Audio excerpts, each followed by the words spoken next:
Hi, welcome to another video. Today I'll be going through the Sonos sub and hopefully I'm going to be opening this up and see what's inside, because we have a problem with the subwoofer where the Wi-Fi light on the side here does not go off. It remains on constantly no matter what I do. So what I'm going to do today is we're going to open this up. I've seen some videos that people have attempted to open this, but I don't think that's been done in a way where we can properly say that everything has been taken off the way it should. So we'll go through that, and also the Bose 700 is here as well. The only reason why I'm showing you this is because if I was to prefer between the two, it will be the Bose, and that is purely because if you look at the bottom of the options that we have, we've got the power, we've got the service, the status light, the Acoustomas in, that's for the sound bar to be connected directly, and we've got the subwoofer in, which is excellent. Now this here is the reason why I would always prefer this over the Sonos, because the Sonos doesn't give you anything at all. So if we'll go at the bottom of the Sonos, the only thing it'll give you is an Ethernet in and a power in. Now this product cannot be used with a third-party amp, for example, if we have one. Sonos only talks to Sonos, and personally, if you ask me, if I'm investing like 700 quid for a subwoofer, I need options, and what these companies are doing is they're limiting your options to be used with something else. So for example, right now my Wi-Fi isn't working on the Sonos sub. Now because the Wi-Fi isn't working, I can't do anything with the subwoofer. I can't even plug it directly to my amp or my AV system if I wanted to, or use it for some other means. This subwoofer, a 700 pound subwoofer, is totally brick at the moment. I can use it as a table right now to put some coffee in it and or sit on it because it's pretty strong as well, or use it as a stool. It's a pretty heavy and pretty expensive stool, but I can use it as a stool, and it'll be easily used to hold all the weight because it's so heavy and durable the way it's built. However, the design is really poor in terms of the options for the money they charge, and also because they don't service their own products. I don't understand how you can actually manufacture something and not service it, because why would you even do that? It's wrong, because this is not an eco-friendly item, because if we can't use it, we have to dispose it off, and that's not good for the climate at all. So I'm not really happy with Sonos the way they're actually doing the business right now. I'm sure they're making good products, but as far as the overall service aspect of this unit is, they don't have any. Whereas Bose, I would highly recommend Bose, because they are absolutely amazing in terms of service and maintaining the product level, and also providing the option that one needs to have when they're actually using it. So if one has to choose between the two, I think the price range is also slightly less on the 700 here. But anyway, so that's that. Now I'm going to go through and open this up, and let's see what we can do. Right, so here's the sub, and we're going to open it now. So basically, if you're looking at the sub right now, this edge here is really smooth. There's no insert on that one. On this side you'll see a tiny line, which you can see that it's been put together like if there was a lid here. So here's the line around that, and basically what we need to open is this aluminium piece here to get access to the screws. Now the thing is that there is a reason why this is designed in aluminium, not plastic. And the reason for that is that this needs to be slightly heated up for it to be removed, rather than wedging in something and trying to get it removed. So let me just set this up and we'll continue removing this. Right, now that the camera is all set, let's just try it and start to remove the frame. The tools we need is one of these. Usually this is being used for removing a iPhone screen and stuff, so it's a similar technique we're going to use, and another one of these, one of those, and one of these. So let's see how it goes. We're going to heat this up now, and we're going to start removing it, and hopefully it should come off nice and easy without any problems. Okay. We're just going to take this heat.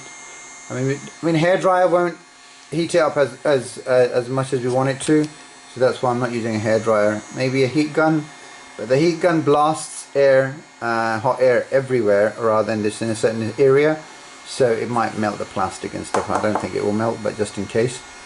So what I would do is basically, once it's starting to come off of the heat, try to wedge this in on the sides and work your way around. To save it going, the plastic coming off, it's advisable to use some kind of tape around here as well. So I'll probably use that right now and then continue. So here I've put some masking tape around it. I'm not sure it's going to work or not because there's a lot of heat here, but better be safe and try to see if we can save. Just get this in the right angle. I know the speakers are right at the bottom and we don't want them to sort of, you know, come in the way as well. So we have to be very careful when we're using the heat gun.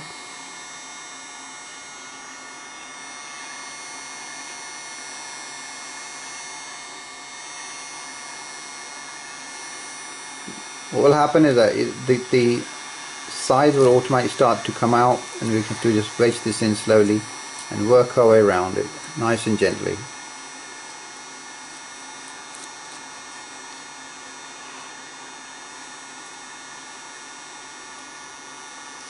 The glue is pretty strong, so it'll take time to come off, but when it does, you'll see that it's starting to peel off. We don't want to put too much pressure in, otherwise it will just change the shape of the plate, and ideally we don't want to do that. We want to save the plate to its original shape by just heating this up. And as we heat this up, gradually the adhesive is going to let go and we should be able to work our way around.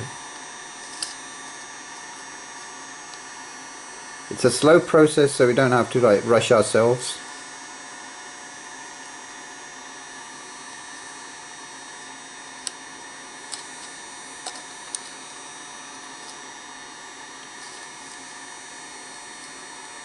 There it goes. We can see it already. It's not to come off now. And here we are. Here we are. You can see it. There you go. It's allowing the. And what we're doing here is we're cutting off the glue at the end like that. So that's also, we're cutting the glue off at the same time. And as the metal is heating up, it's letting go of the glue itself, so we can gradually work our way around and it will come back out nice and easy without any harsh tools or anything. And if we want to put it back in, we can easily just put some double-sided sticky tape or use some kind of glue that is not so nasty. And as you can see, we've been working our way around and nicely done all the way around. Because the metal plate is now warm, you can see it's just now come off without any issues. Can you see that? It's just come off in its original shape. So we can forget the heat, and the plate is pretty hot right now. Yep. Right, after this is being removed, we're going to just pick it up, and there it is.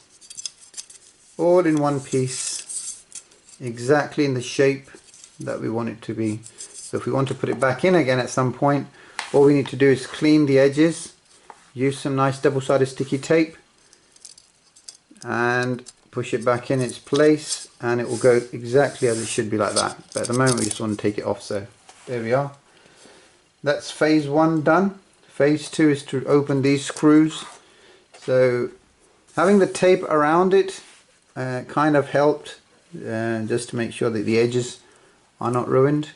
So what we'll do is we'll take off the edges on this side.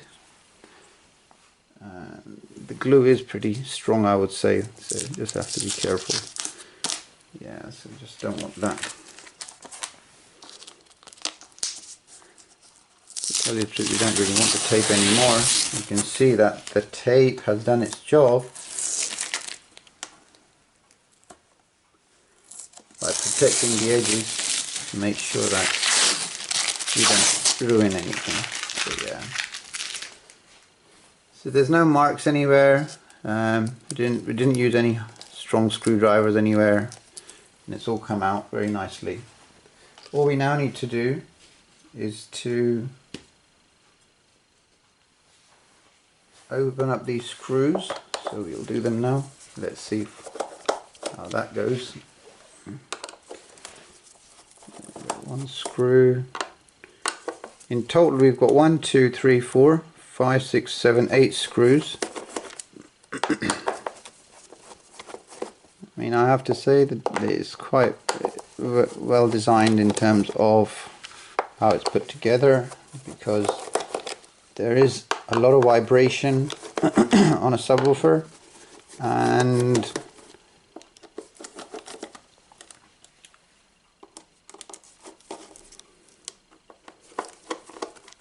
right, so that's all open now. Right, so that feels that it's coming off. So let's use a similar, see if we can get the lid off, because what we need to do is to find, there is a wedge. Oh, here it is. There's a spot here that we can use to take this out. So there's a spot over here. You see the line here? I'm assuming that line kind of gives that away. So how to open this up, and let's see if we can kind of work our way around it from there. Here we are. There we go. Oops. Steady. There we are. Yeah, so after those screws have been removed, there's really not much else that's holding it together apart from the weight of the tray itself, so we can easily remove that. It's all made of plastic, but quite hard. And then we've got MDF. So here we have a board of MDF cut just like you would find it in a speaker, and then we've got plenty of screws to go through. So let's open all these screws and get inside this. The thing I didn't show from the beginning was the problem that I've got. So if we plug this in right now, which I have done, you can see the light is on. So if I show it on the camera, there it is. Now no matter what I do, there's a reset way of doing it, to unplug this and then hold this button down and then put the power back in, and that doesn't work, because you can see the light is still on in the camera. I don't know if you can see this, but here we go, the light's gone off. Now if I hold this down, put the power in, there you go, straight back on. It doesn't matter how long I hold it for, it's just not going to happen. That is locked. It's not going to go anywhere. So I've tried it holding it for even a minute, 2 minutes even, it didn't happen. So let's just now open this up, because there is a fix for this that I have learned, and let's see if that actually works.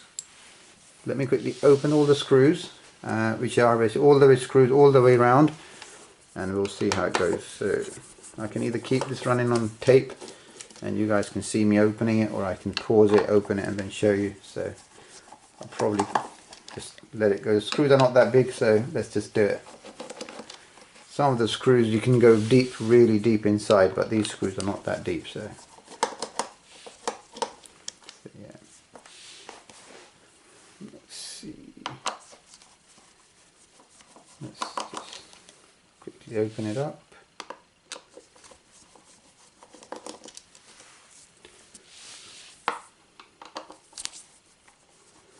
I mean, these subs are not designed to be repaired by anyone, because you can see the way they've been built, but it's a shame that Sonos don't repair them, because they build the product so well. Obviously nothing lasts forever, and we've got, I think we've got 4 over here. That is also, but they're a bit different. These four, they're a bit smaller, but because they're also you know, actually in the MDF, so we have to open them as well and see how it goes. And this one as well. There we go. So we've opened all four of those. I don't believe there's anything else holding onto this, so we might be able to sort of release this somehow. Something that would just lift it up a bit. Oops. I think it's not as strong as I thought. So where are we? Oh, is there any screws underneath there by any chance? I don't think so. Let's see if we can pull this out somehow, because this is a tricky one. This is, what's underneath these? Anything underneath them? No. The problem with MDF is that, strong as it looks, oh yeah, there it goes. There we are, so we can angle the budget out. There we go, that spore is out now. It's not too bad. Yep, so let's get rid of this. Now we're back in, we're actually inside the Sonos. And we need to see where the issue is. It's kind of strange because I can see some kind of a white moisture in here, but quite hard to understand. The magnets are huge on this thing. So anyway, so what I've read is that this is here is the Wi-Fi card here, and this is the culprit that actually stops it from even using the Ethernet port physically, because this locks up somehow. So all we need to do, let's try removing this gooey paste that is there. So, and we've also removed the two cables next to it. And now we need a screwdriver to remove this Wi-Fi card, because these things do go wrong. Here we are, that's out. Now that the Wi-Fi card has been removed, we're going to plug this thing in and see if we have no light at the end. Here we are. Light still there. So I don't think that it was the Wi-Fi card in this case.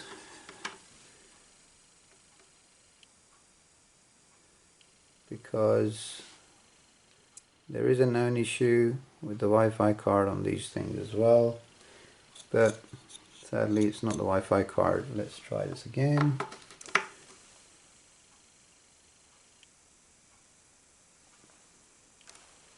No, still the same issue. So just to wrap this up, the Sonos sub consists of a power supply, which is here, and a Wi-Fi board, and half of it is power supply and half of it is the amplifier, which actually provides source to the subwoofers or speakers, and that's where the bass travels from. But at the moment we have a problem because the Wi-Fi light consistently stays on, doesn't go off. If anyone has come across this issue, please kindly comment and give us a clue.